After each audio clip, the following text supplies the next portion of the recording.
Bonjour les amis, on continue. Notre évangile de Matthieu, toujours au chapitre 5, maintenant les versets 33 à 37, et on continue avec quelques idées et quelques remarques sur la façon de comprendre la loi.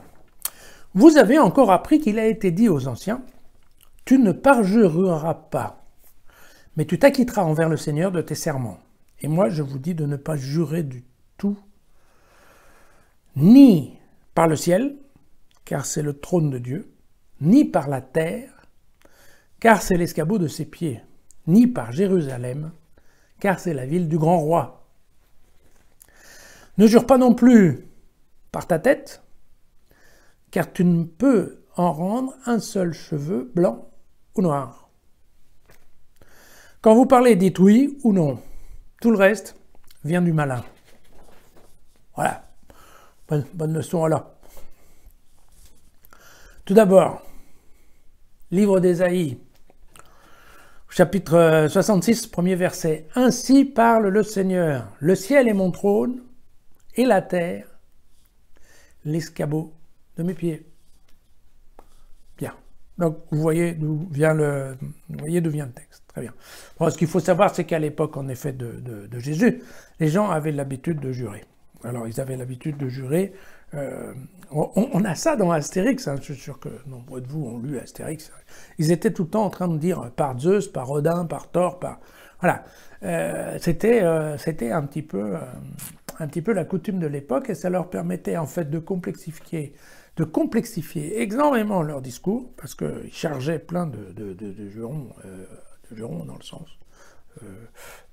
le sens propre du terme, qui fait qu'à la fin, on avait un peu de mal à comprendre voilà, ce qu'il voulait dire ou pas. Et entre autres, on jurait beaucoup à propos de Dieu.